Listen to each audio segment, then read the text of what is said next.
स्वागतं कृष्णा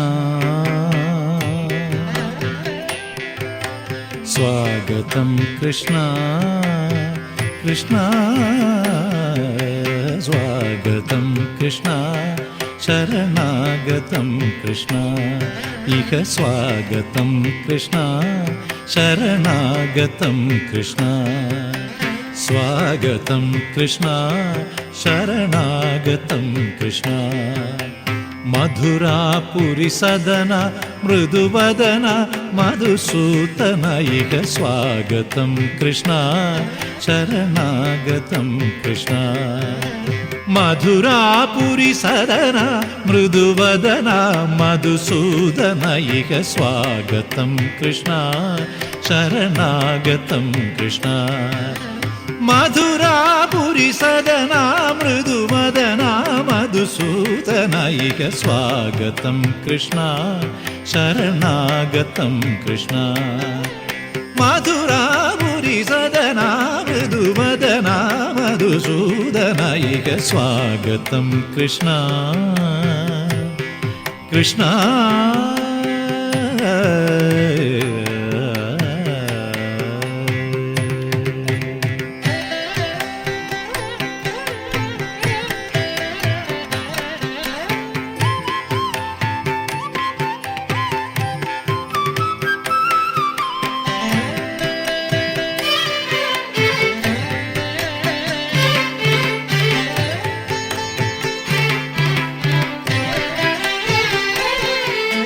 भोगधाप्त सुलभा सुपुष्पगन्धकळभा भोगधाप्त सुलभा सुपुष्पगन्धकळभा भोगधाप्त सुलभा सुपुष्पगन्धकळभा भोगधाप्त सुलभा सुपुष्पगन्धकळभा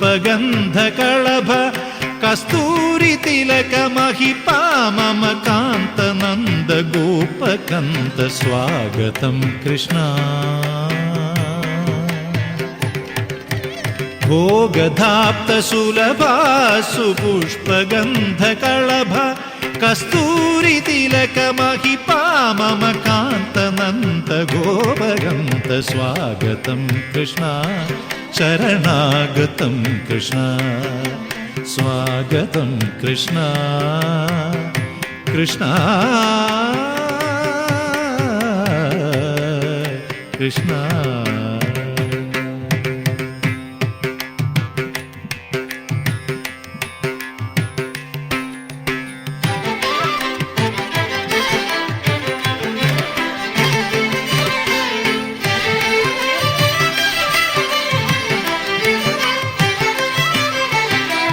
मुष्टिकासुर चाणूर मल्ल मल्ल विशारद मधुसूदन मुष्टिकासुर चाणूर मल्ल मल्ल विशारद मधुसूदन मुष्टिकासुर चाणूर मल्ल मल्ल विशारद कुवलय पीठ मर्दन कालिंग नर्तन गोकुल रक्षण सकल सुलक्षण देव मर्दन कालिंग नर्तन गोकुल रक्षण सकल सुलक्षण देव शिष्ट जनपाल संकल्प कल्प कल्प शतकोटि असम पराभव शिष्ट जनपाल संकल्प कल्प कल्प शतकोटि असम पराभव धीर मुनि जन विहार मदन सुकुमार दैत्य संहार देव धीर मुनि जन विहार मदन सुकुमार दैत्य संहार देव मधुर मधुर हृदि साहस साहस ब्रज युवती जनमानस पूजित मधुर मधुर हृदि साहस साहस ब्रज युवती जनमानस पूजित सा दप गरि पगरि सदस सरिग पद स दप गरि पगरि सदस ससरि रि ग पद स स दप प गरि रि पगरि सदस सरि ग रि ग प ग पद स दप गरि पगरि सदस स्वागतं कृष्णा शरणागतं कृष्णा इह स्वागतं कृष्णा शरणागतं कृष्णा मधुरापुरी परिसदना मृदुवदना मधुसूदना इह स्वागतं कृष्ण शरणागतं कृष्ण स्वागतं कृष्ण हरे कृष्ण हरे।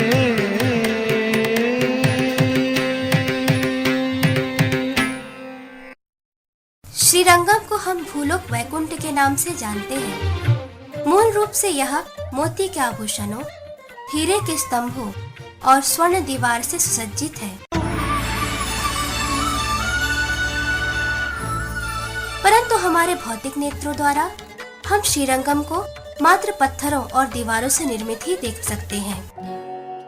महान भक्त पाराशर भट्ट ने जब श्रीरंगम का मूल रूप देखा तो उन्होंने अपनी रचना में यह वर्णित किया कि श्रीरंगम के हीरे के स्तंभ देखने से ऐसे प्रतीत होते हैं जैसे कि वह चंद्र ग्रह को स्पर्श कर रहे हों। इसीलिए उस समय के राजाओं ने भगवान रंगनाथ की प्रसन्नता के लिए श्रीरंगम मंदिर को अपनी निजी धन संपत्ति से सजाया और भगवान रंगनाथ के लिए हीरे मोती के बहुत से आभूषण भी बनवाए।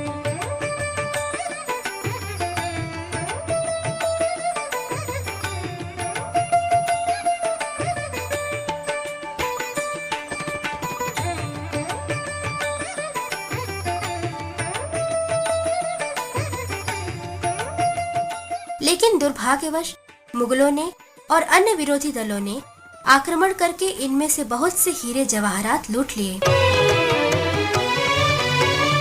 ऐसा कहा जाता है कि मुगलों की 3 पीढ़ियों ने श्रीरंगम पर आक्रमण किया और यहाँ से असीमित धन संपत्ति लूटकर ले गए।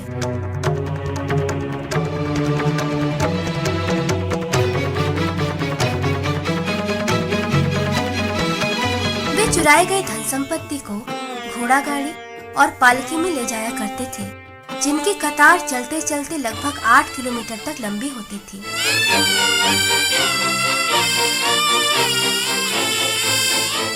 इसके साथ साथ वह 20,000 घोड़े और 631 हाथी भी अपने साथ ले गए।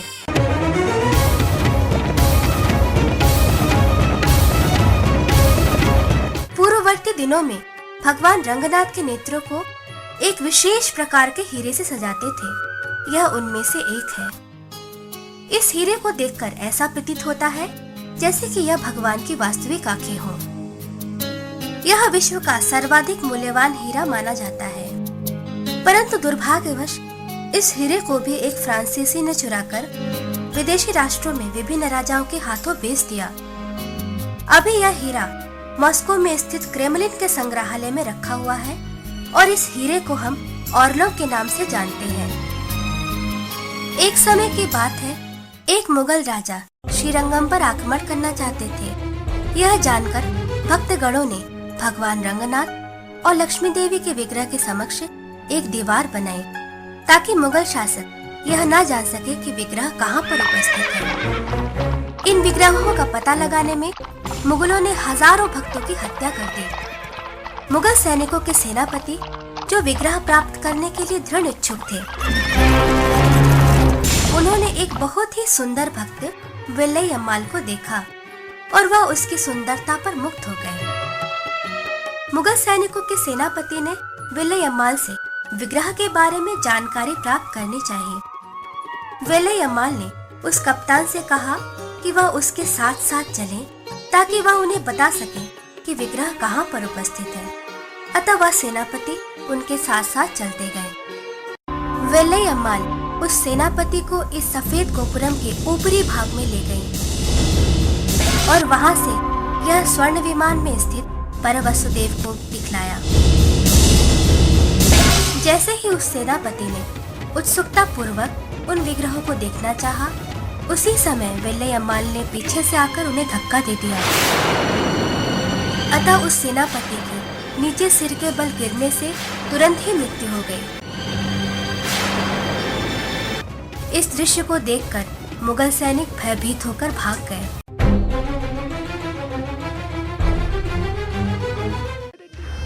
विल्लैयम्माल को ऐसा प्रतीत हुआ कि उन्होंने श्रीरंगम जैसे पवित्र स्थान में एक बहुत बड़ा पाप किया हो। अतः उन्होंने आत्महत्या करने के लिए गोपुरम से नीचे छलांग लगा दी। परंतु भगवान रंगनाथ की कृपा से उनके शरीर में एक खरोंच तक नहीं आई और भगवान रंगनाथ ने उनको विशेष आशीर्वाद भी प्रदान किया। इस प्रकार से विल्लयम्माल ने श्रीरंगम को बचाया। तमिल भाषा में विल्लय का अर्थ है सफेद, अर्थात उनकी स्मृति में ही इस गोपुरम को सफेद रंग से रंगा गया और अन्य गोपुरम विभिन्न रंगों में है।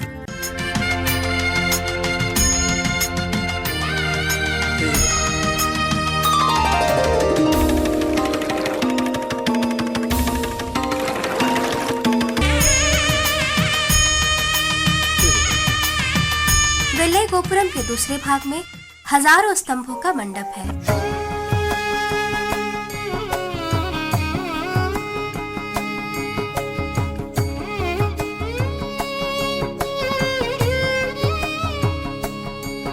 वैकुंठ एकादशी के 20 दिनों के उत्सव में 10 दिनों का उत्सव इन्हीं हजारों स्तंभ मंडपों में मनाया जाता है।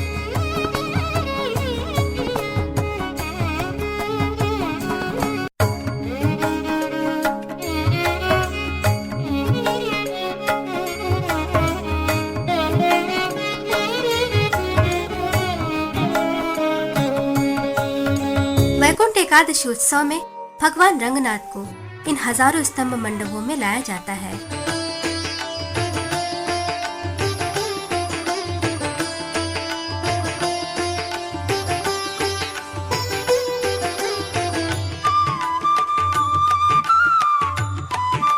और इस दौरान भगवान हीरे मोती आदि रत्नों से सजे हुए एक विशेष प्रकार का वस्त्र पहनते हैं।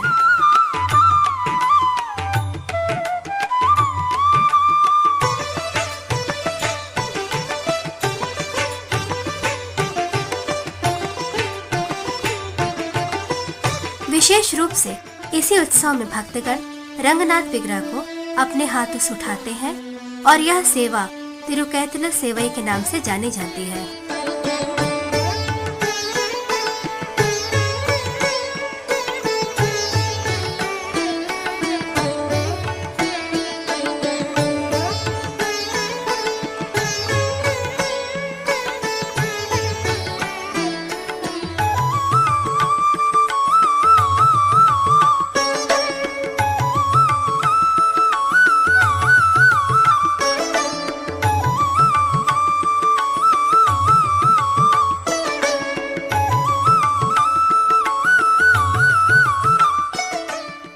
मंदिर के दूसरे प्राचीर के उत्तरी पूर्वी कोने में रंगनाथ के विग्रह के पीछे विश्वक्सेना का एक छोटा सा मंदिर है। विश्वक्सेना वैकुंठ लोक के सेनापति के रूप में जाने जाते हैं। यही है विश्वक्सेना की उत्सव मूर्ति। श्रीरंगम में प्रत्येक उत्सव के पूर्व विश्वक्सेना शोभा यात्रा लेकर जाते हैं और यह देखते हैं कि सब कुछ ठीक है या नहीं। उत्सव मूर्ति के दाईं ओर हनुमान,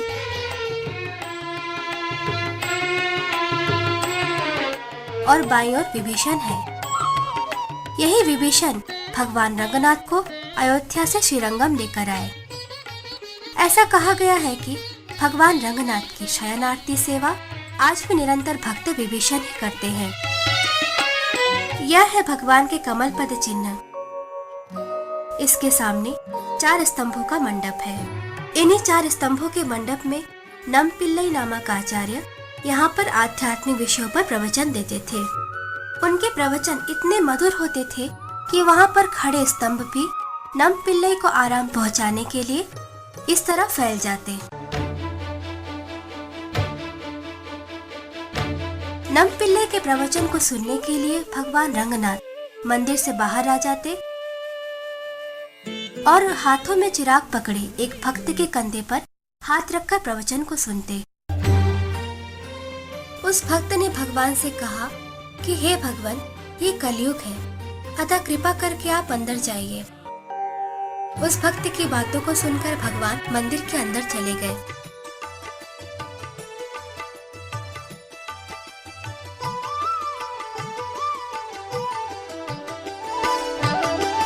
इस स्थान में एक बहुत बड़ी घंटी है जिसका प्रयोग उन दिनों भगवान की सेवा के लिए किया जाता था।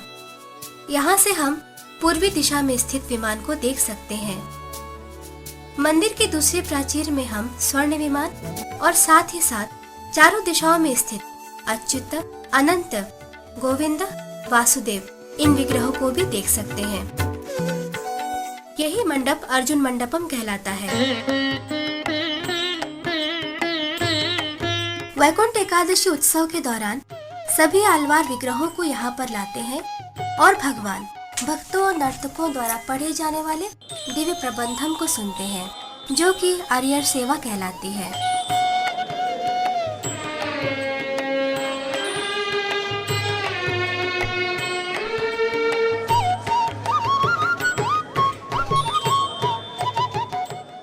कैसिका एकादशी उत्सव के दौरान इसी मंडप में भगवान रंगनाथ को एक रात्रि में 365 वस्त्रों को पहनाया जाता है और भगवान कैसिका पुराण सुनते हैं।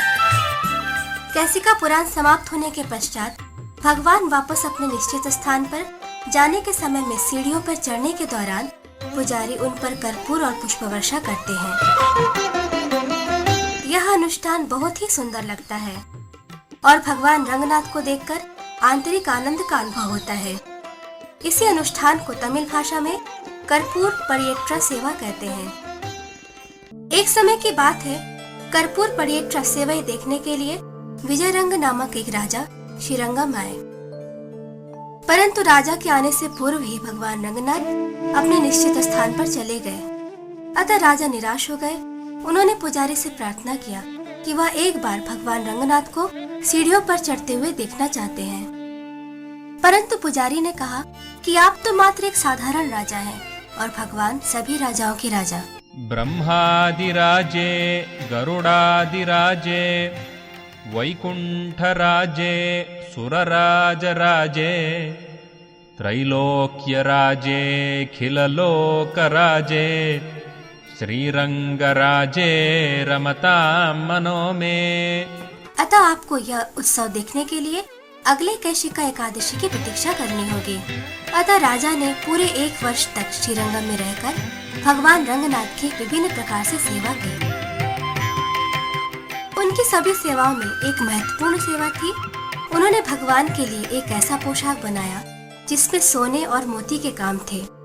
पोशाक के निचले भाग में राजा का नाम और पोशाक को बनाने का समय अंकित है। वह पोशाक आज भी भगवान को वैकुंठ एकादशी उत्सव के दौरान पहनाया जाता है। इसके अतिरिक्त राजा ने भगवान को बहुत से स्वर्ण के पात्र भी प्रदान किए।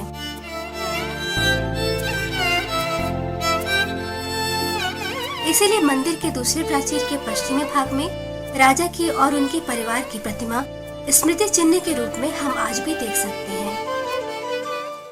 अर्जुन मंडप के बाईं ओर सेरा कुलवल्ली का एक मंदिर है। सेरा कुलवल्ली राजा कुलशेखर अलवार की पुत्री और भगवान रंगनाथ की संगिनी है। रामनवमी महोत्सव में सेरा कुलवल्ली और रंगनाथ का विवाह अर्जुन मंडप में संपन्न होता है।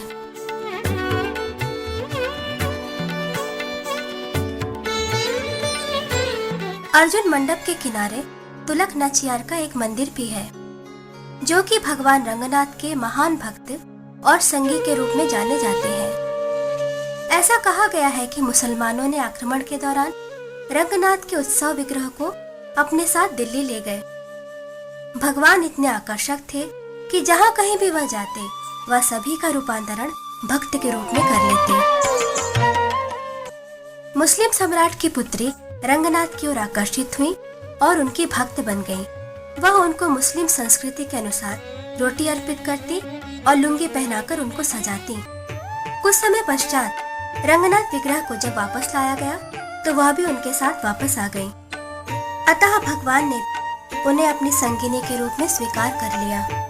उनकी स्मृति में आज भी भगवान को प्रातःकालीन प्रसाद में रोटी अर्पण करते हैं और स्नान उत्सव के दौरान भगवान को मुस्लिम संस्कृति के अनुसार इस प्रकार लुंगी पहनाया जाता है।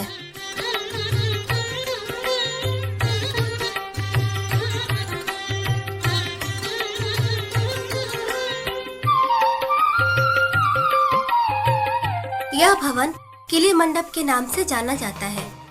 तमिल भाषा में किली का अर्थ तोता होता है। यहाँ पर हम पिंजरे में एक तोते को देखते हैं। यह हमें याद दिलाता है कि जब श्रीरंगम कावेरी नदी के पानी और रेत से पूरी तरह ढक गया था, तब एक दिव्य तोते ने आकर राजा से कहा कि इस रेत के नीचे भगवान रंगनाथ का अस्तित्व आज भी मौजूद है। अतः राजा ने उस तोते के नाम पर ही इस मंडप का नाम किली मंडप रखा। किली मंडप से हम विमान पर स्थित वासुदेव विग्रह को देख सकते हैं।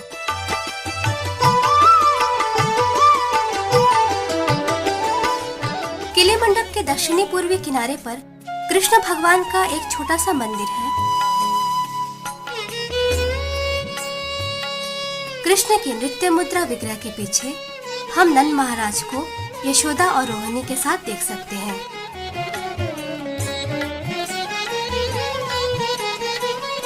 यह दूसरी प्राचीर का दक्षिणी भाग है, जहाँ पर हम 1000 वर्ष पूर्व बनाए गए तिरुपति बालाजी का चित्र देख सकते हैं। तिरुपति बालाजी का श्रीरंगम आने के पीछे एक प्राचीन कथा है। कहते हैं कि श्रीरंगम में पिल्लई पेरुमाल अयंगार नामक एक वैष्णव आचार्य थे, जो अलवारों के गीतों को बहुत ही सुंदर गाते थे। अतः उनके गीतों को सुनने के लिए ही बालाजी यहाँ पर आए। दूसरी प्राचीर में हम रंगनाथ मंदिर के पीछे एक प्राचीन कुआं देखते हैं। ऐसा कहते हैं कि इस कुएं का जल आध्यात्मिक जगत में बहने वाले विरजा नदी के जल से भिन्न नहीं है। ग्रीष्म काल में सभी भक्तगण मिट्टी के घड़े से इस कुएं से पानी भरकर इस टंकी में डालते हैं। इस टंकी में डाला जाने वाला जल प्राकृतिक रूप से भगवान के निवास स्थान तक पहुंचता है।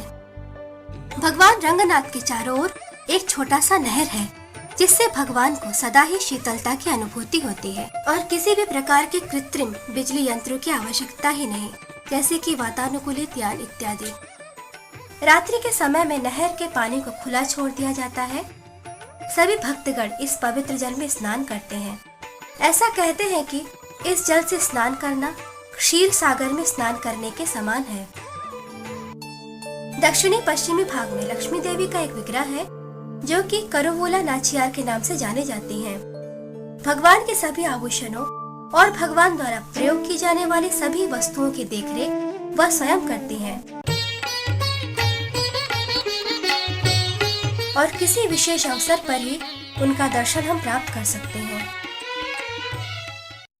दूसरी प्राचीर के मध्य में चंदन मंडप है।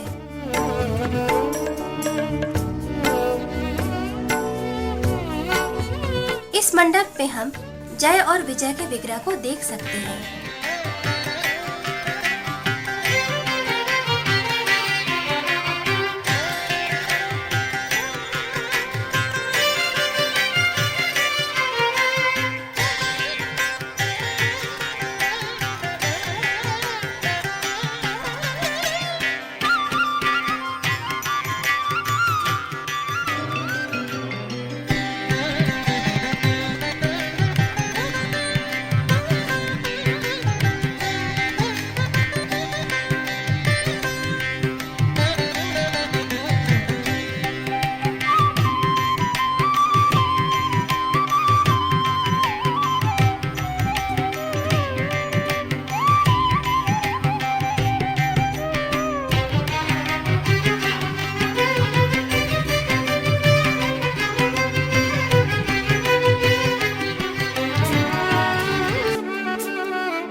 इसके साथ साथ इस स्थान में एक दर्पण महल है, जो कि किसी विशेष उत्सव में ही खुलता है।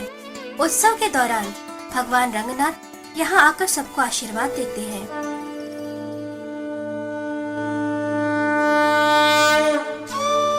चंदन मंडप के अंदर प्रतिदिन प्रातः काल में भगवान रंगनाथ को जगाने के लिए पुजारी आलवारों के सुरीले गीतों को गाते हैं और संगीत वाद्य वीणा को बजाते हैं।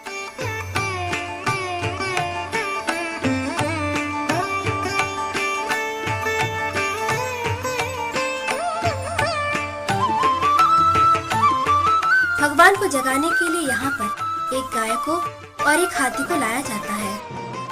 वह हाथी यहाँ पर आकर अत्यंत तीव्र आवाज से 3 बार चिल्लाता है हाथी को यहाँ पर लाने के पूर्व कावेरी नदी में नहलाया जाता।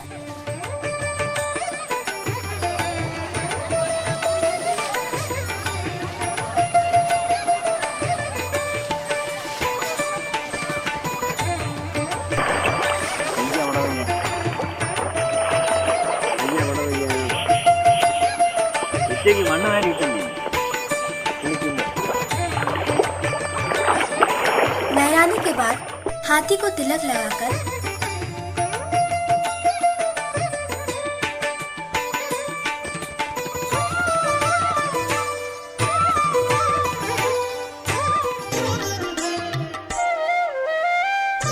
ब्राह्मण हाथी के पीठ पर कावेरी नदी का जल रखकर सीधे चंदन मंडप में पहुंचते हैं।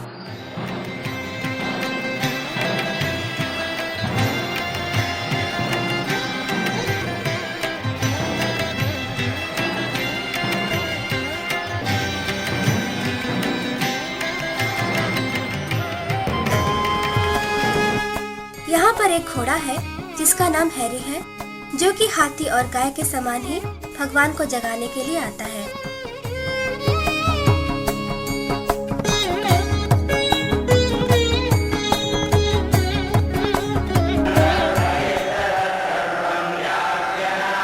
ऐसी मान्यता है कि तिरुपति बालाजी के समान ही अन्य ग्रहों के सभी देवता प्रतिदिन श्रीरंगम में सोने के लिए आते हैं।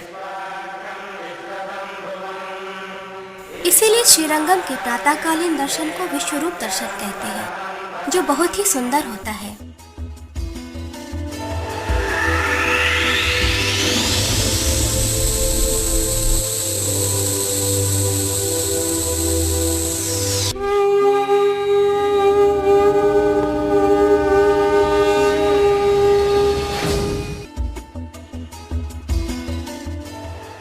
इसी चंदन मंडप में वरावर मुनि, जो कि रामानुजाचार्य के पुनः अवतार के रूप में माने जाते हैं, अलवारों के धर्म ग्रंथ पर उन्होंने प्रवचन दिया था।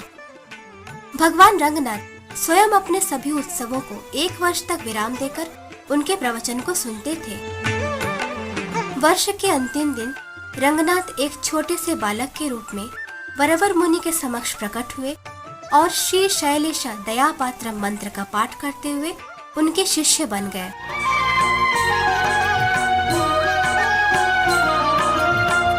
भगवान ने सभी श्री वैष्णव को यह निर्देश दिया कि उनकी पूजा का आरंभ श्री शैलेश दया पात्र मंत्र से ही की जाए।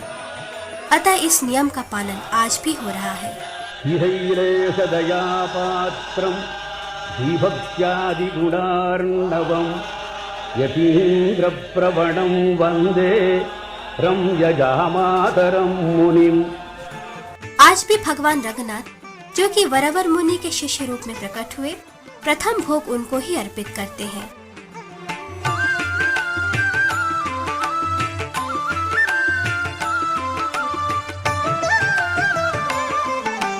उनकी स्मृति में ही इस चित्र को यहाँ पर रखा गया।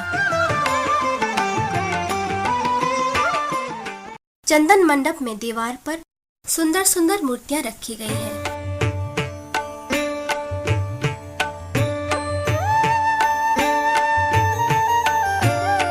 यह मूर्ति गरुड़ पर बैठे हुए कांची वरदराज की है। श्रीपाद रामानुजाचार्य इस स्थान पर बैठते थे। एक बार रामानुजाचार्य जब कांची वरदराज से विरह का अनुभव कर रहे थे, तब उनकी प्रसन्नता के लिए कांची वरदराज यहाँ पर प्रकट हुए।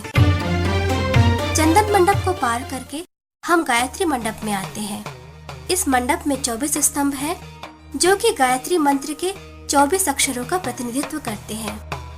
ऐसा कहते हैं कि यदि हम इस मंडप में एक बार भी हरि नाम का जप करें, तो इसका पुण्य 10,000 बार जप करने के बराबर होता है।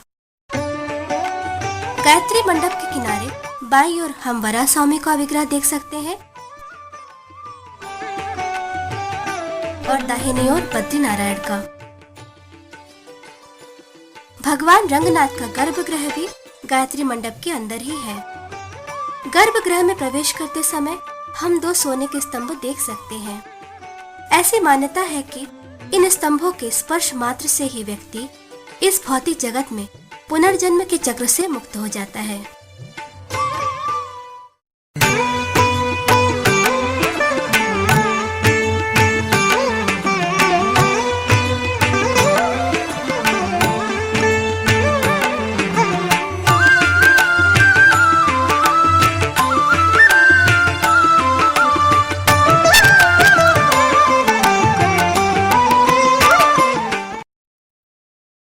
लक्ष्मी देवी के मंदिर के पास भगवान नरसिम्हा देव का एक मंदिर है। सिंहास्यं तीक्ष्णदंष्ट्रं त्रिनयनमुदयद्भानुकोटिप्रकाशम् हस्तैर्दम्भोणि धारापटु जिन्हें हम मेटर्गिया सिंगर के नाम से जानते हैं। विदार्य भगवान नरसिम्हा देव ने अपना एक हाथ उठाया और 2 हाथों से हिरण्यकशिपु का वध किया था। उनके बाईं ओर हम प्रहलाद महाराज को देख सकते हैं। मंगलम स्तंभडिंभाय मंगलम मृत्युमृत्यवे मंगलम। इस मंदिर के सामने एक मंडप है जिसे कंबर मंडप कहते हैं। यमुनाचार्य जी के समय में यहाँ पर एक कंबर नामक तमिल भक्त कवि आए और उन्होंने वाल्मीकि रामायण को तमिल भाषा में अनुवाद किया। उन्होंने रामायण की भूमिका में कुछ ऐसे श्लोकों को लिखा जो कि भगवान नरसिम्हा देव की महिमा का वर्णन करते हैं। अतः जैसे भगवान नरसिम्हा देव स्तंभ से प्रकट हुए, वह पुनः इस प्रकार भगवान राम के रूप में भी प्रकट हुए। परंतु कुछ विद्वान उनसे सहमत नहीं थे। तब भक्त कवि कंबर इस मंडप में बैठकर नरसिम्हा देव के समक्ष रामायण का पाठ करने लगे। उसी क्षण मंदिर में भगवान नरसिम्हा देव ने अपना एक हाथ उठाया और जोर से गरजते हुए, हंसते हुए श्लोकों की स्वीकृति का संकेत दिया। अतः सभी विद्वान आश्चर्यचकित हो गए और कंबर कवि के रामायण को एक प्रमाणित काव्य के रूप में स्वीकार कर लिया।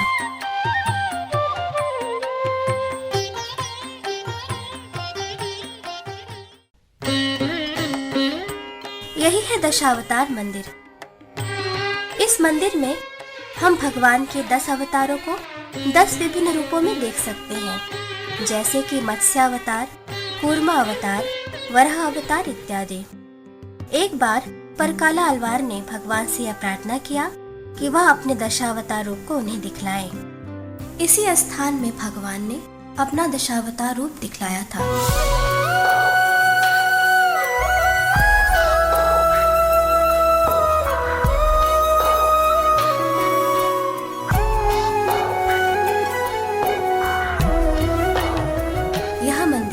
परकाला अलवार द्वारा बनाया गया है।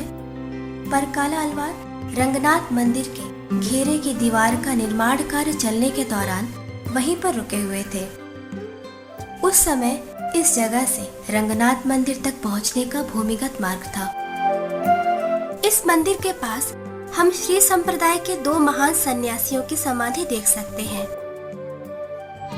पहली समाधि अहोबिलम मठ के 41वें आचार्य की है। दूसरी समाधि श्रीवन सतगोप श्री वेदांत देशिका यदींद्र महादेशिकन की है। अतः इन्होंने ही श्रीरंगम के सबसे बड़े विश्व प्रसिद्ध राजगोपुरम का निर्माण कराया था और यह अहोबिल मठ के 44वें आचार्य थे।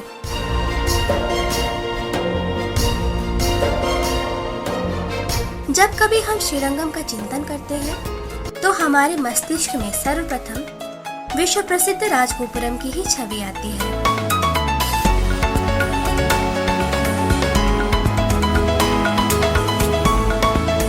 पूर्ववर्ती काल में जब राजगोपुरम का निर्माण कार्य अधूरा था तो वह इस प्रकार दिखता था।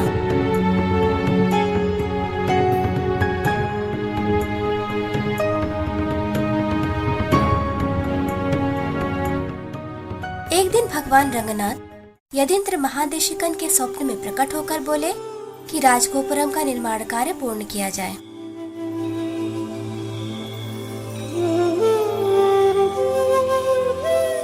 अतः सन्यासी ने भगवान से कहा, हे भगवान, मैं तो पहले से ही बहुत ही गरीब हूँ और 85 वर्ष का वृद्ध भी हूँ। अतः हमारे मठ के पास भी इस विशाल राजगोपुरम निर्माण कार्य पूर्ण करने के लिए भी पर्याप्त धन नहीं है और ऐसा भी संभव है कि इस विशाल परियोजना के पूर्ण होने से पूर्व ही मेरी मृत्यु हो जाए। परंतु भगवान ने कहा, मैं तुम्हारे साथ हूँ, चिंता मत करो। तुम इस राजगोपुरम परियोजना का निर्माण कार्य आरंभ करो। अगले दिन रात को सन्यासी के स्वप्न में लक्ष्मी देवी आई। उन्होंने सन्यासी के स्वप्न में आकर कहा कि वह भगवान रंगनाथ की प्रसन्नता के लिए राजगोपुरम का निर्माण कराए।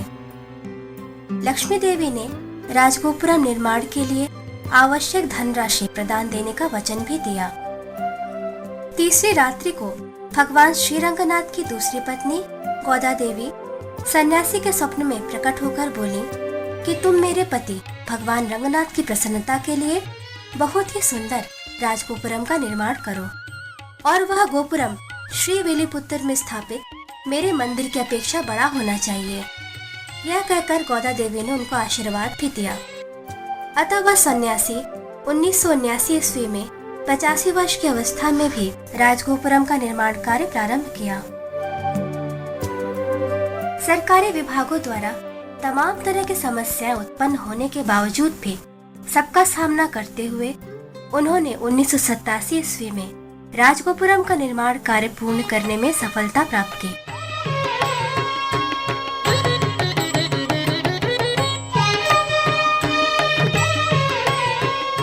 राजगोपुरम निर्माण के दौरान निर्माण कार्य की उन्नति को देखने के लिए 90 वर्ष की उम्र में भी वह 236 फीट 13 मंजिल इमारत पर चढ़ते थे।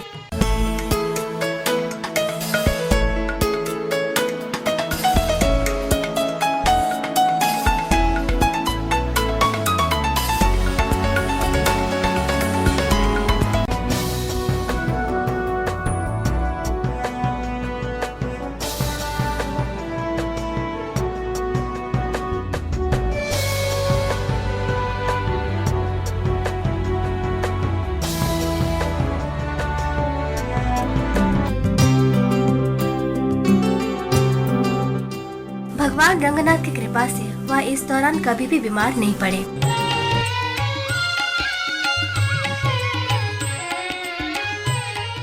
अंततः वर्ष 1991 ईस्वी में दशावतार मंदिर में वह अदृश्य हो गए।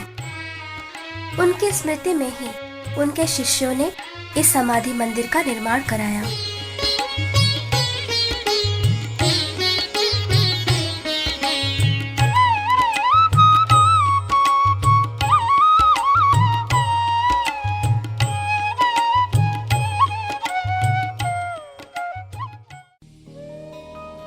कावेरी नदी के उत्तरी किनारे पर हम बहुत से महात्माओं की समाधि देख सकते हैं, जैसे कि यमुनाचार्य, वेंकटाद्रि स्वामी, वरवर मुनि और बहुत से सन्यासी जिन्हें हम जीयर स्वामी के नाम से भी जानते हैं।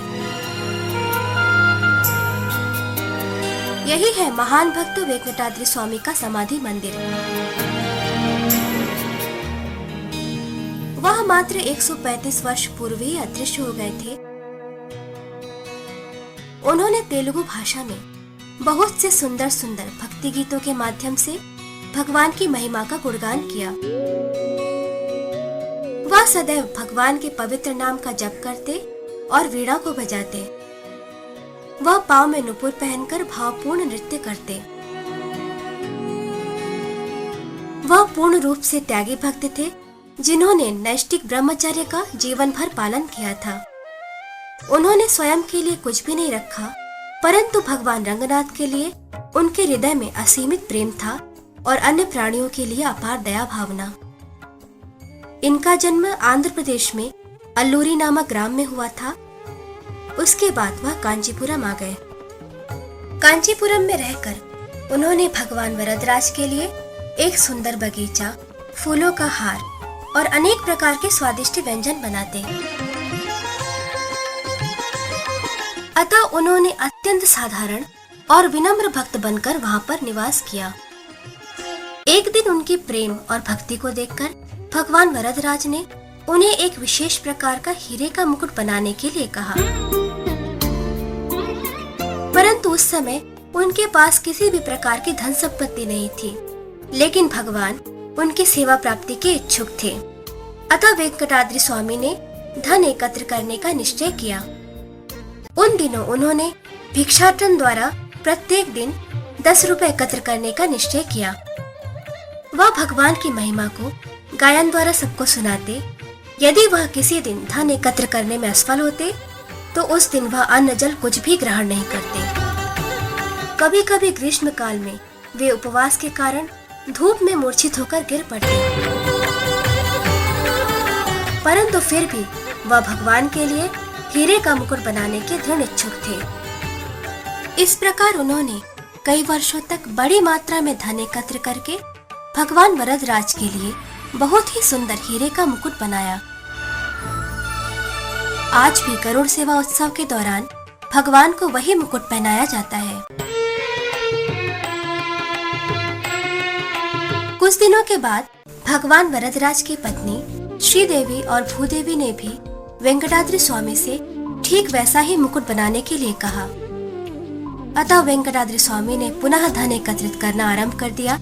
धन एकत्र करके उन्होंने श्रीदेवी और भूदेवी के लिए बहुत ही सुंदर 2 हीरे का मुकुट तैयार किया।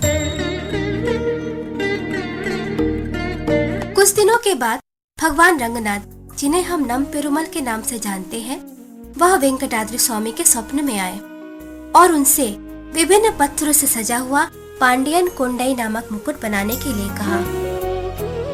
वेंकटाद्रि स्वामी ने भगवान से कहा कि हे भगवान, मुझे आपके सिर का माप नहीं मालूम और वृद्धावस्था के कारण कांचीपुरम से श्रीरंगम जाने में भी मैं असमर्थ हूँ। अतः कृपा करके आप मुझे अपने सिर का माप दीजिए ताकि मैं आपके लिए मुकुट बना सकूं। नम पेरुमल मुकुट का माप लेने के लिए श्रीरंगम से कांचीपुरम गए।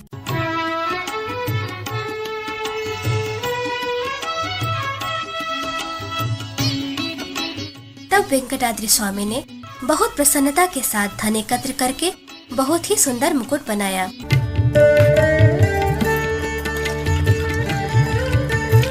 वह इस मुकुट को श्रीरंगम लाना चाहते थे, परंतु मार्ग पर चलते चलते जब वह लालपुड़ी नामक स्थान में पहुँचे तो कुछ डाकुओं ने उन पर हमला कर दिया। उसी क्षण वेंकटाद्रि स्वामी ने भगवान रंगनाथ से प्रार्थना की, ओ रंगा, कृपया मेरी रक्षा कीजिए। तुरंत ही भगवान रंगनाथ राजा का वेश धारण करके घुड़सवारी करते हुए प्रकट हुए और वेंकटाद्रि स्वामी की रक्षा की। सभी डाकू भाग गए। अतः वेंकटाद्रि स्वामी ने मुकुट को श्रीरंगम में लाकर नम पेरुमल को दे दिया। पुजारियों ने वह मुकुट रंगनाथ को पहनाया। यह वही मुकुट है जिसे वेंकटाद्रि स्वामी ने बनाया।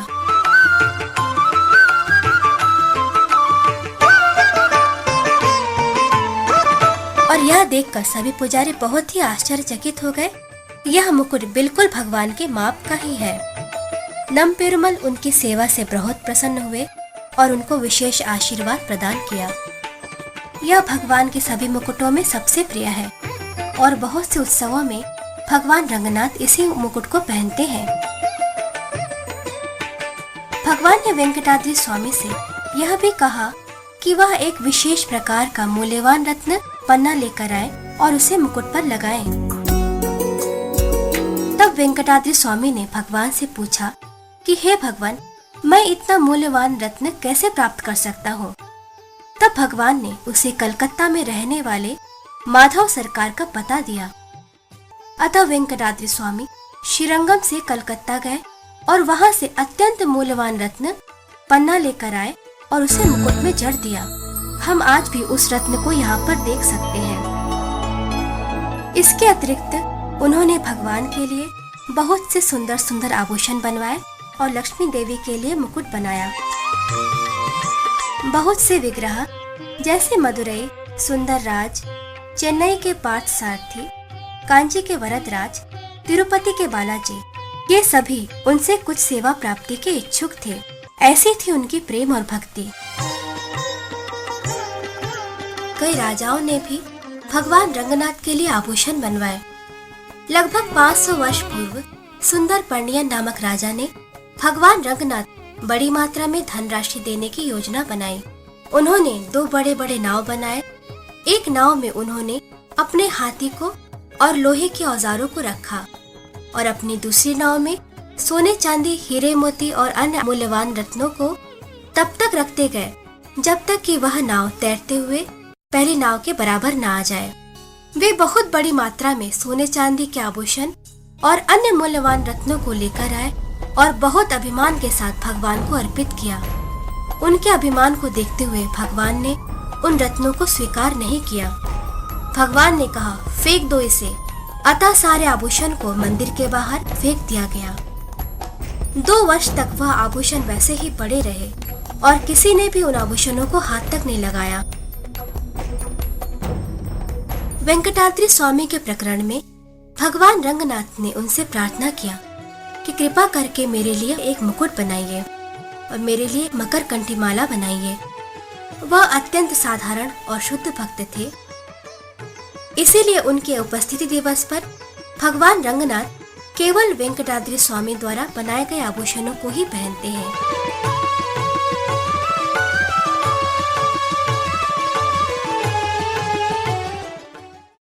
अतः आज भी वेंकटाद्रि स्वामी के अंतर्धान दिवस पर भगवान रंगनाथ अपने महाप्रसाद और फूलों की माला उनकी समाधि पर भिजवाकर उनको सम्मान देते हैं। उनके सभी अनुयायी उत्सव में भाग लेने के लिए आते हैं।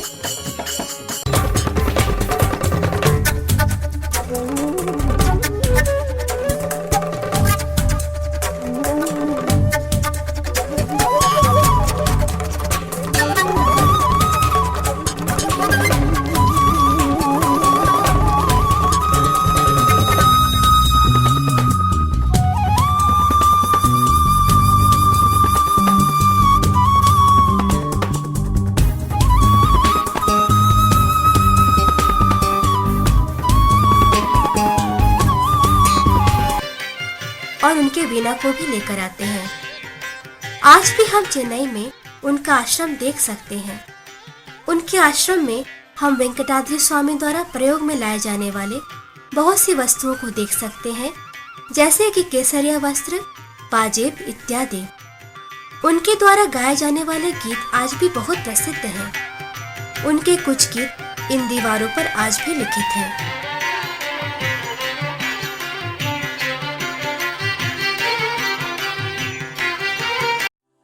यह श्रीपाद यमुनाचार्य का भव्य समाधि मंदिर है। यमुनाचार्य श्रीपाद रामानुजाचार्य के परम आध्यात्मिक गुरु हैं। वह ईश्वर मुनि के पुत्र और नाद मुनि के नाती हैं। एक समय ईश्वर मुनि वृंदावन तीर्थ स्थान को गए। वह वृंदावन की रम्यता और यमुना नदी की ओर अत्यंत आकर्षित हुए। अतः उन्होंने अपने पुत्र का नाम भी यमुना रखा। यमुना जब छोटा था तब उसने महान विद्वान कोलाहल से वाद विवाद प्रतियोगिता की और उन्हें परास्त कर दिया। इस दृश्य को देखकर उस क्षेत्र के राजा ने अपना आधा राज्य यमुना को दे दिया, परंतु कुछ समय पश्चात उन्होंने अपना राज्य त्याग दिया और श्रीरंगम में आकर संन्यास ग्रहण कर लिया और अंततः शिव संप्रदाय के आचार्य बन गए। उन्होंने स्तोत्र रत्न नामक प्रार्थना की रचना की, जो कि हृदय को अत्यंत ही प्रभावित करने वाली है, जिनका उदाहरण प्रभुपाद अक्सर देते हैं। There is a nice verse given by Jamunacharya.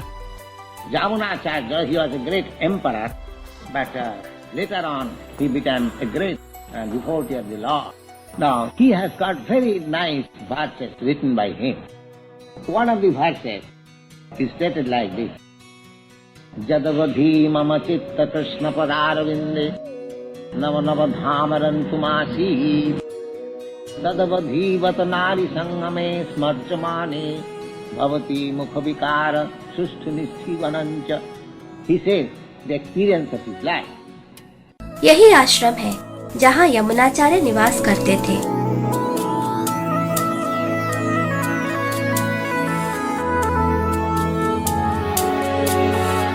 उनके बाद यह आश्रम उनके शिष्य महापूर्ण को दे दिया गया।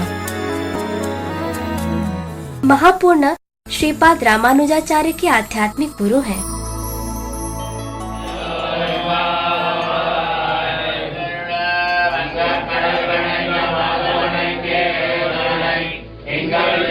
इस स्थान पर महापूर्ण का विग्रह और साथ में अन्य विग्रह भी स्थापित है। यह श्रीरंगम का पूर्वी चित्रई मार्ग है। यह निवास स्थान रंगनाथ के चैत्र रथ के नजदीक है। एक समय की बात है, कुछ वैष्णवों ने महापूर्ण पर अपराध किया था, इसीलिए वह रथ यात्रा में नहीं गए। परिणाम स्वरूप भगवान रंगनाथ का रथ आगे बढ़ा ही नहीं। जब सभी वैष्णवों ने महापूर्ण से क्षमा मांगी, तब जाकर रथ यात्रा आरंभ हुई। यह भगवान नरसिम्हा देव का मंदिर है। यह मंदिर श्रीरंगम से 1 किलोमीटर दूर और रेलवे स्टेशन के पास में है।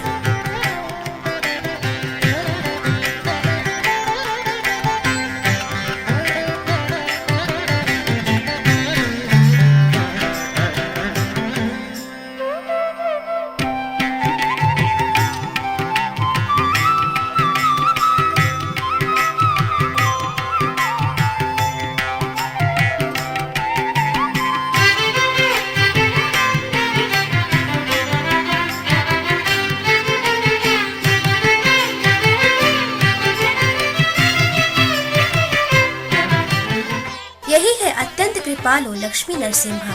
भावयेऽहं श्री नारसिंहम् भावयेऽहं श्री। अपने बाएं हाथ से भगवान लक्ष्मी देवी को थामे हुए हैं और दाहिने हाथ से वह अपने भक्तों को आशीर्वाद देते हैं। अभयकरं यहाँ भगवान अपने भक्तों को देखकर बहुत ही प्रसन्न होते हैं।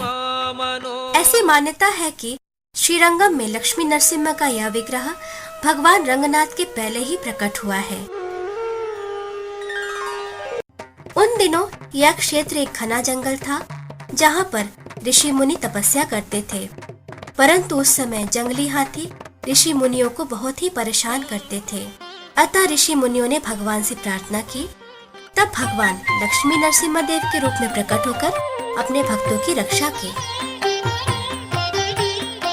विजयदशमी उत्सव के समय भगवान रंगनाथ स्वर्ण के घोड़े पर बैठकर इसी नरसिम्हा देव मंदिर में प्रवेश करते हैं, ठीक उसी प्रकार जैसे कि एक राजा शिकार के लिए आता हो।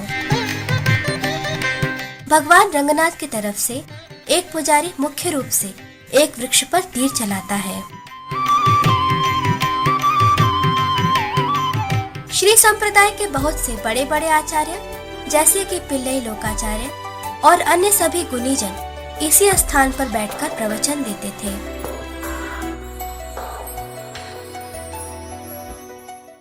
भगवान रंगनाथ ने कावेरी नदी के किनारे अपने बहुत सी लीलाओं का प्रदर्शन किया। कावेरी नदी भगवान रंगनाथ के लिए ही प्रकट हुई है। कावेरी नदी को हम माँ कहते हैं, अतः उनके मन में सभी जीवात्माओं के प्रति अपार सहानुभूति थी। यदि कोई व्यक्ति कावेरी के जल को पिए या इस जल से स्नान करे तो वह अपने सारे पापों से मुक्त हो जाता है। कावेरी नदी को देखने मात्र से ही मनुष्य आध्यात्मिक जगत को प्राप्त करता है। माता कावेरी ने भगवान रंगनाथ को इस स्थान पर लाने के लिए अनेक तपस्याएं की थी। सभी आलवार अपने गीतों में कावेरी नदी को भगवान रंगनाथ से अधिक महत्वपूर्ण बतलाते हैं। पवित्र धार्मिक ग्रंथ में यह कहा गया है कि कावेरी विरजा संयम वैकुंठम रंग मंदिरम। अतः इसका अर्थ यह है कि कावेरी नदी का जल विरजा नदी के जल से भिन्न नहीं है और श्रीरंगम वैकुंठ से भिन्न नहीं।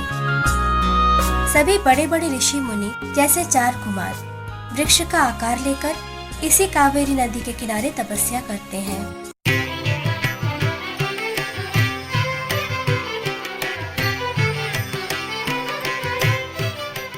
अग्नि पुराण में यह वर्णित है कि तुला मास में तीनों लोकों के 66 करोड़ तीर्थों का संगम कावेरी में होता है।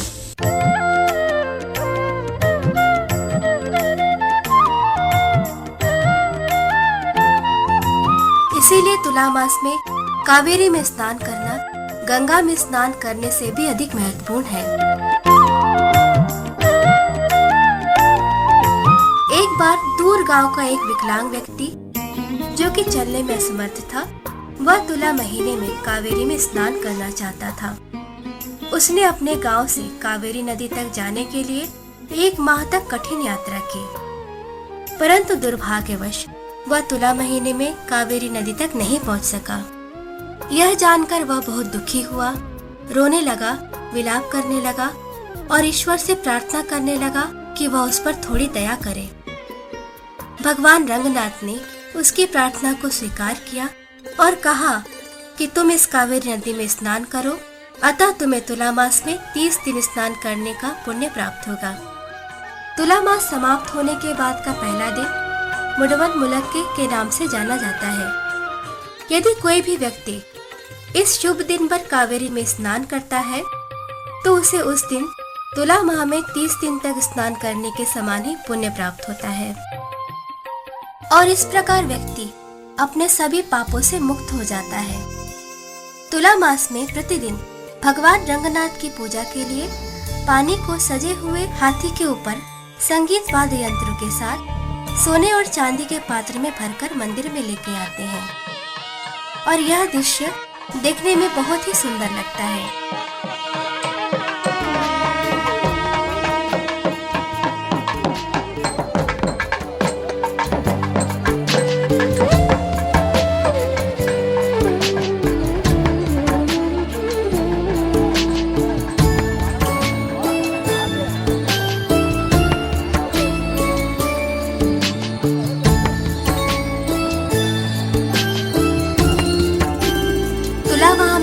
भगवान की पूजा में मात्र सोने के पात्र प्रयोग में लाए जाते हैं।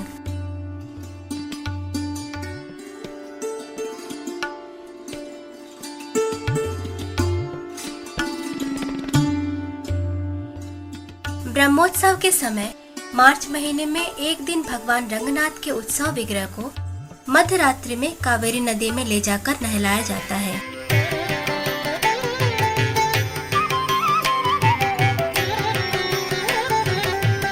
चैत्र माह में भगवान रंगनाथ कावेरी नदी में आकर गजेंद्र मोक्ष के समान अपनी लीलाओं का प्रदर्शन करते हैं।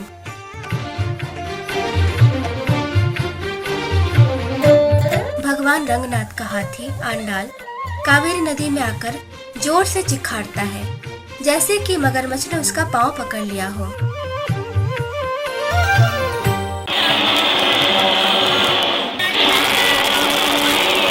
मंदिर के पुजारी हाथी की ओर एक फूलों की माला ठीक उसी प्रकार फेंकते हैं जैसे भगवान रंगनाथ ने हाथी को बचाने के लिए सुदर्शन चक्र फेंका था।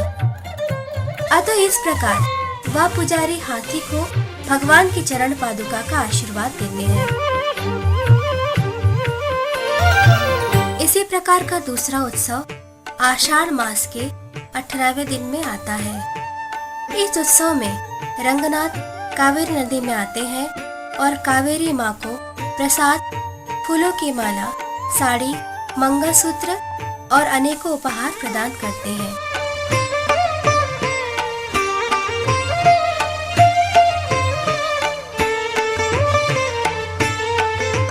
उन दिनों कावेरी नदी में भगवान रंगनाथ का नौका विहार उत्सव मनाया जाता है, परंतु कुछ समय बाद यह उत्सव मंदिर के समीप ही एक झील में मनाया जाने लगा।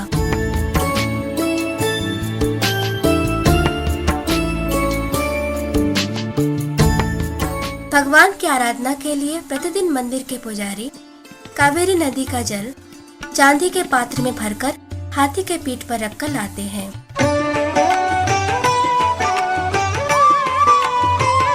जुलाई मास में ज्येष्ठाभिषेकम नामक उत्सव मनाया जाता है। वर्ष में एक बार सभी ब्राह्मण मंदिर की पूरी सफाई करते हैं और भगवान के भव्य स्नान समारोह का आयोजन करते हैं। इस समारोह में कावेरी नदी का जल सोने के पात्र में भरकर प्रयोग में लाया जाता था।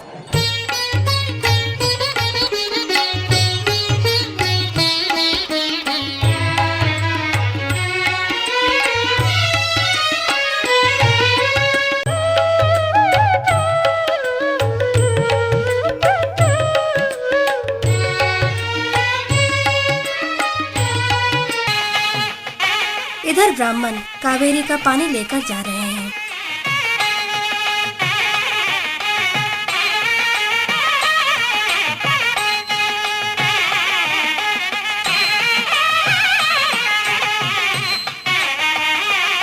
इधर ब्राह्मण कावेरी नदी के जल का भव्य स्वागत कर रहे हैं।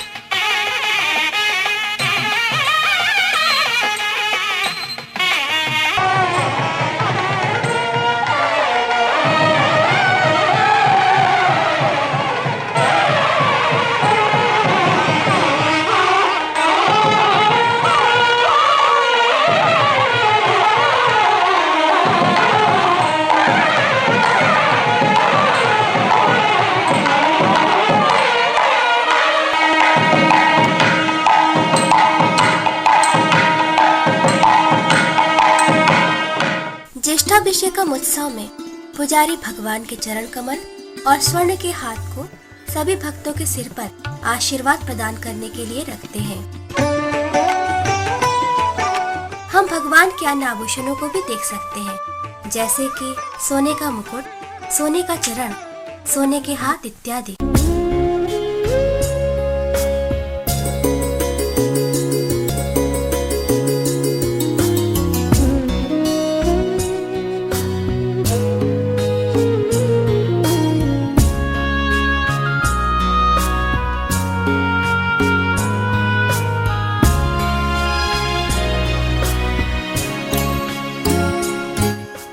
भगवान के आध्यात्मिक शरीर को सुरक्षा प्रदान करने के लिए पुजारी भगवान के विग्रह पर जड़ी बूटी द्वारा तैयार किया हुआ एक विशेष प्रकार का तेल लगाते हैं। उसके बाद भगवान के शरीर को 90 दिनों तक पूर्ण रूप से ढक दिया जाता है। अतः हम मूल मूर्ति के चरण कमल का दर्शन नहीं कर सकते। इन 90 दिनों के बीच में 10 दिन पवित्रोत्सवम नामक एक उत्सव मनाया जाता है। इस उत्सव में भगवान के दिव्य शरीर पर ढके हुए पर्दे को 10 दिनों तक हटा दिया जाता है। अतः हम भगवान का पूर्ण दर्शन कर सकते हैं। पवित्रोत्सवम के दौरान मंदिर में सभी विग्रह को रेशम का एक पवित्र धागा पहनाया जाता है, जिसे कि पवित्रा कहते हैं। और पुजारी सभी भगवान को प्रसन्न रखने के लिए यज्ञशाला में होम करते हैं। इसके अतिरिक्त एक दिन में वह भगवान की 365 बार आरती करते हैं। पवित्रोत्सवम के दूसरे दिन भगवान की विशेष प्रकार की सेवा की जाती है, जिसे कि आंगोपांग सेवा कहते हैं, जिसमें पुजारी भगवान के पूर्ण शरीर को पीले रंग के रेशमी पवित्र धागे से पूरी तरह ढक देते हैं। भगवान के इस रूप का दर्शन अत्यंत महत्वपूर्ण होता है और वर्ष में मात्र 2-3 घंटे के लिए ही हम इस रूप का दर्शन प्राप्त कर सकते हैं।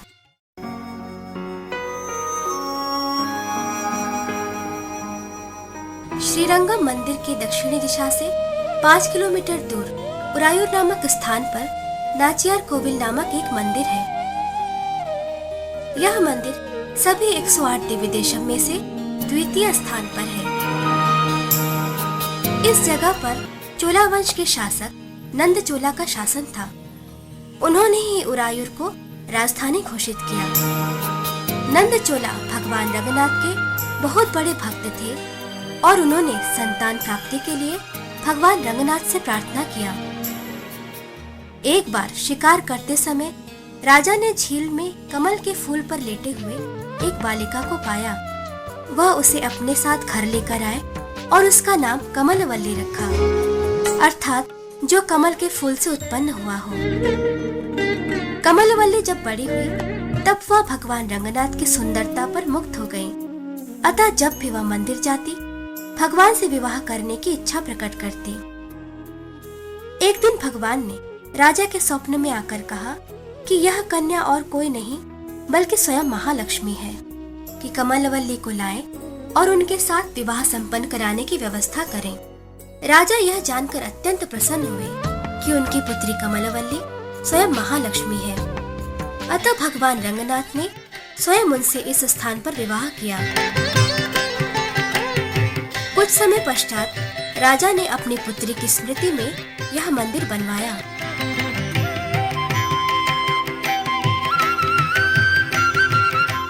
यहाँ वेदी पर भगवान रंगनाथ खड़े होने की मुद्रा में हैं। उन्होंने अपने एक हाथ में शंख और दूसरे हाथ में सुदर्शन चक्र पकड़ा हुआ है। उस स्थान पर भगवान रंगनाथ को सब अलगिया मनवालन के नाम से जानते हैं, जिसका अर्थ है एक सुंदर दूल्हा। और साथ में कमलवल्ली के मुख्य विग्रह को भी देख सकते हैं। उनके हाथ में कमल पुष्प शोभायमान है। इसके अतिरिक्त हम कमलवल्ली की उत्सव मूर्ति को भी देख सकते हैं। यह स्थान मुनिवाहन आलवार अतः जिन्हें हम तिरुपन्न आलवार के नाम से जानते हैं, उनका भी जन्म स्थान है। अतः इस स्थान पर हम तिरुपन्न आलवार का भी मंदिर देख सकते हैं। विशेष रूप से इसी मंडप में भगवान रंगनाथ और कमलावल्ली वर्ष में एक बार अपने विवाह अनुष्ठान को सेतु उत्सव के रूप में मनाते हैं। इस उत्सव में यह विवाहित दंपति अपने भक्तों को सभी इच्छा पूर्ति का आशीर्वाद देते हैं।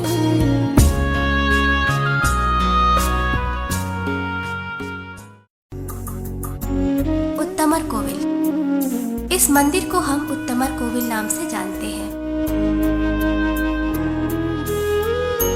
यह मंदिर श्रीरंगम से मात्र 4 किलोमीटर दूर और 108 दिव्य देशों में से तीसरे स्थान पर है। इस मंदिर में भगवान पुरुषोत्तम को रंगनाथ के समान लेटे रहने की मुद्रा में हम देख सकते हैं। ऐसा कहा जाता है कि महाराज जनक ने भी एक बार इसी पुरुषोत्तम विग्रह की उपासना की थी।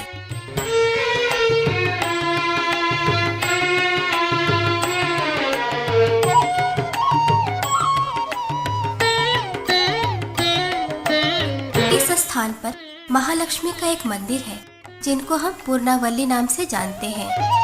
वह विशेष रूप से व्यक्ति के अपराधों को क्षमा करती हैं।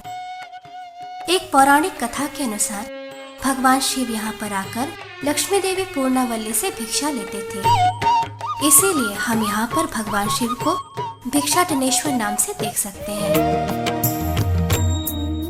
एक समय की बात है, इसी स्थान पर सृष्टिकर्ता ब्रह्मा और गरुड़ देव ने भगवान को प्रसन्न करने के लिए तपस्या की थी और इसी स्थान पर कदम ऋषि ने त्रिमूर्ति के दर्शन के लिए तपस्या की थी। इसीलिए यह तीनों देवता यहाँ पर प्रकट हुए। अतः इस मंदिर में हम ब्रह्मा, विष्णु, महेश को देख सकते हैं। श्रीरंगम मंदिर में जब खेरे का निर्माण कार्य चल रहा था, उस समय परकाल आलवार ने वहाँ पर 1 वर्ष तक निवास किया और भगवान पुरुषोत्तम का गुणगान किया। उत्तमर कोविल से 25 मिनट यात्रा करने के बाद हमारा अगला मंदिर तिरुवेल्लरई है। यह मंदिर 108 दिव्य देशों में चौथे स्थान पर है। इस मंदिर को भगवान राम के पूर्वज शिवी राजा ने बनवाया था। यह मंदिर अत्यंत महत्वपूर्ण है। ऐसा कहते हैं कि केवल भाग्यशाली व्यक्ति ही इस मंदिर में प्रवेश पा सकता है। इस मंदिर का प्रत्येक दृष्टिकोण अत्यंत ही महत्वपूर्ण है। मंदिर के प्रवेश द्वार पर ही हम एक सुंदर गोपुरम देख सकते हैं। इसके अतिरिक्त यहाँ की सीढ़ियाँ अत्यंत ही महत्वपूर्ण हैं। पहली 18 सीढ़ियाँ भगवत गीता के 18 अध्यायों का प्रतिनिधित्व करती हैं। अगली 4 सीढ़ियाँ 4 वेदों का प्रतिनिधित्व करती हैं। इसके बाद हम प्रार्थना बलिपीड़म में आते हैं। इस स्थान पर भगवान की तरफ से प्रार्थना बलिपीड़म का अभिषेक होता है।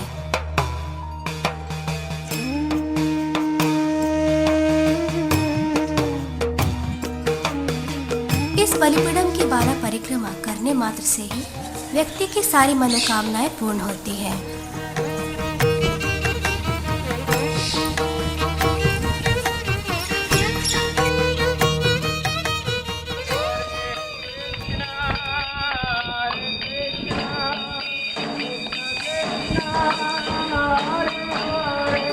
इसके बाद की 5 सीढ़ियाँ पंचभूत, जिनके नाम है पृथ्वी, जल, अग्नि, हवा, आकाश, इनका प्रतिनिधित्व करती हैं।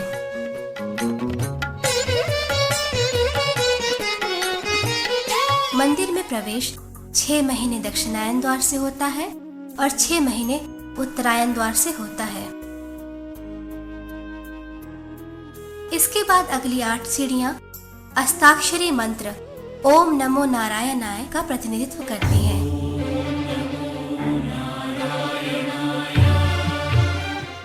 इसके अतिरिक्त यहाँ की 24 सीढ़ियाँ गायत्री मंत्र के 24 अक्षरों का प्रतिनिधित्व करते हैं।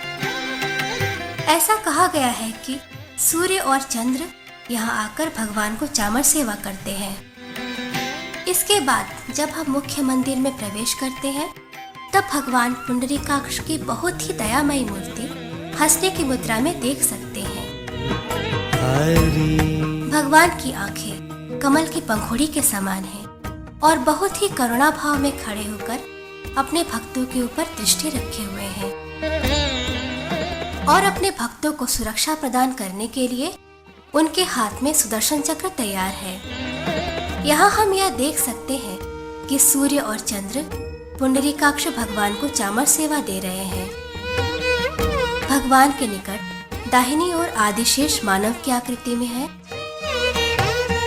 और बाईं ओर गरुड़ देव खड़े होने की मुद्रा में है और पास में ही भूदेवी बैठकर भगवान की आराधना कर रही हैं। बाईं ओर मार्कंडेय ऋषि बैठकर भगवान की उपासना कर रहे हैं। यही है पुंडरीकाक्ष की उत्सव मूर्ति जो हंसने की मुद्रा में है।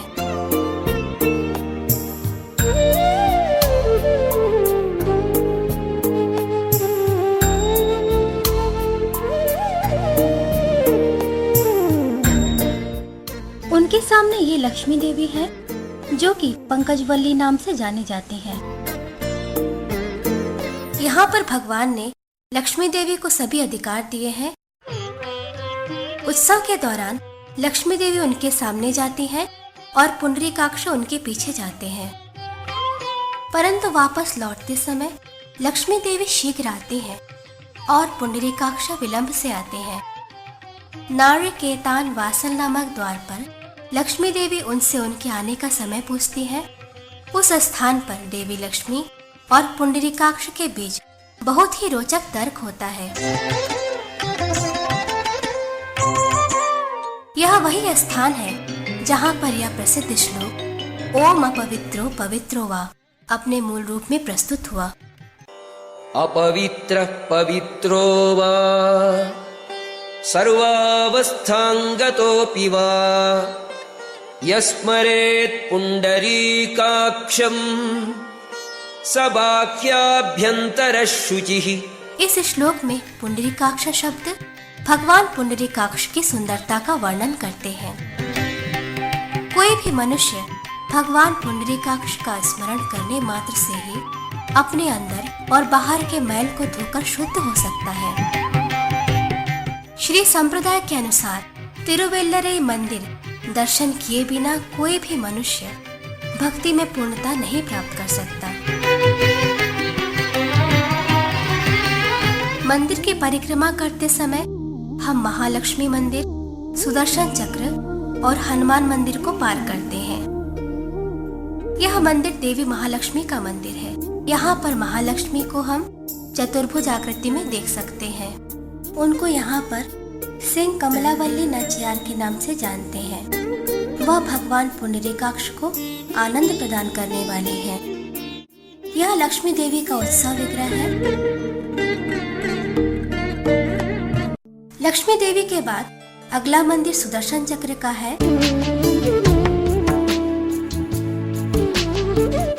मुख्य विग्रह सभी देवताओं से घिरे हुए 16 हाथों की आकृति में है और उत्सव विग्रह 8 हाथों की आकृति में है।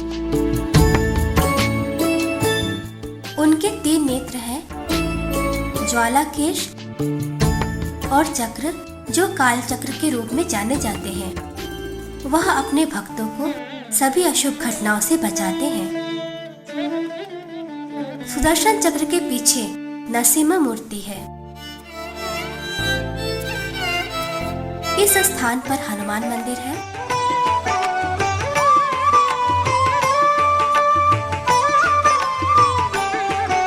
अतः यहाँ पर उनको कार्य सिद्धि हनुमान के नाम से हम जानते हैं। पुंडरीकाक्ष मंदिर के पीछे हम एक गुफा देख सकते हैं जिसमें मार्कंडेय ऋषि ने तपस्या की थी।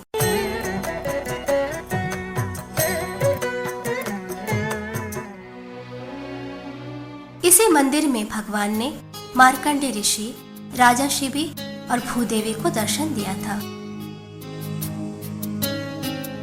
इसी भवन में रामानुजाचार्य ने 1 वर्ष तक निवास किया था।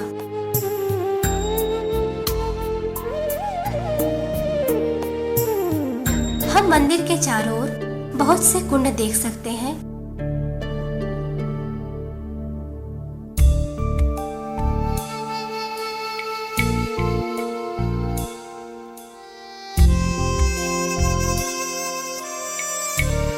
विशेष रूप से इसी कुंड में देवी लक्ष्मी ने अनेक तपस्याएं की थी। यह मंदिर बड़े बड़े दीवारों से घिरा हुआ है।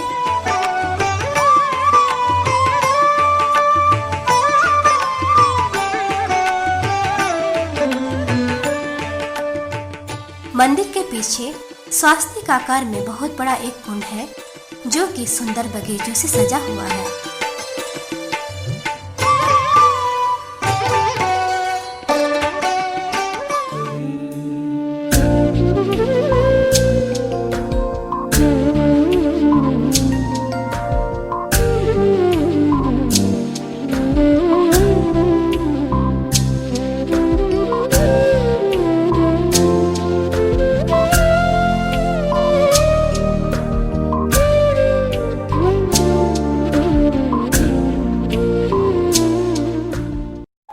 भगवान की अतीतकालीन लीलाएं और उपलब्धियां अनंत हैं। 1000 मुख वाले अनंत शेष भी भगवान की महिमा का वर्णन करने में असमर्थ है, तो कैसे हम जैसे छोटे से जीवात्मा एक डीवीडी के माध्यम से भगवान का वर्णन कर सकते हैं।